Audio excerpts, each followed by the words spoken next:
ಇನ್ನು ಫೆಬ್ರವರಿಯಲ್ಲಿ metro ticket ದರ ಏರಿಸೋದಕ್ಕೆ BMRCL ನಿರ್ಧಾರ ಮಾಡಿದೆ. ಈ ಹಿಂದೆ ಇದೇ ರೀತಿ ದರ ಏರಿಕೆ ಆದಂಥ ಸಂದರ್ಭದಲ್ಲಿ ಬಿಜೆಪಿಯ ನಾಯಕರು ತೀವ್ರವಾಗಿ ವಿರೋಧವನ್ನು ವ್ಯಕ್ತಪಡಿಸಿದರು. ಇವತ್ತು ಮತ್ತೆ ಬಿಜೆಪಿಯ ಸಂಸದ ತೇಜಸ್ವಿ ಸೂರ್ಯ ಗಂಭೀರವಾದಂಥ ಆರೋಪವನ್ನು ರಾಜ್ಯ ಸರ್ಕಾರದ ವಿರುದ್ಧ ಕೂಡ ಮಾಡ್ತಾ ಇದ್ದಾರೆ. ಫೆಬ್ರವರಿಯಲ್ಲಿ ಮೆಟ್ರೋ ದರ ಏರಿಸೋದಕ್ಕೆ BMRCL ಸಿದ್ಧತೆ ಮಾಡಿಕೊಂಡಿದೆ.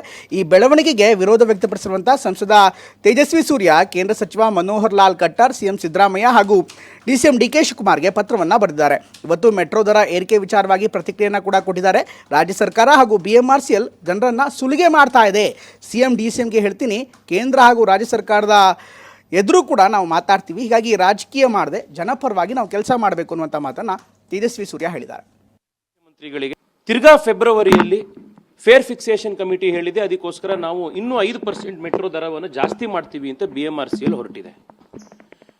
ಇದು ಸಾರ್ವಜನಿಕರ ಹಣದ ಲೂಟಿ BMRCL ಮತ್ತು ರಾಜ್ಯ ಸರ್ಕಾರ ಮಾಡ್ತಾ ಇರುವಂಥದ್ದು. ಈಗ BMRCL ಹೇಳ್ತಾ ಇದೆ, ನಮ್ಮ ಮೇಂಟೆನೆನ್ಸ್ ಕಾಸ್ಟನ್ನು ಮೇಂಟೈನ್ ಮಾಡಲಿಕ್ಕೆ, ಅದನ್ನು ಕಾಪಾಡಲಿಕ್ಕೆ, ಅದನ್ನು ಕಂಪ್ನಿ ಇಂಟ್ರೆಸ್ಟ್ ಕಾಪಾಡೋದಕ್ಕೋಸ್ಕರ ನಾವು ಜಾಸ್ತಿ ಮಾಡಬೇಕಾಗಿದೆ ರೇಟನ್ನು ಅಂತ.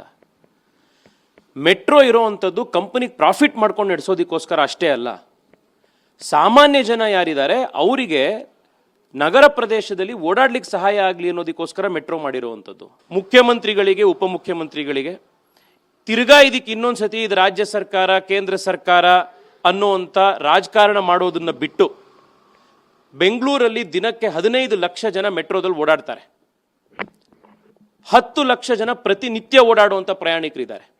ಅವ್ರ ಪರವಾಗಿ ಒಂದ್ಸತಿನಾರು ನಿಂತ್ಕೊಳ್ಳುವಂಥ ಪ್ರಯತ್ನ ಮಾಡಿ.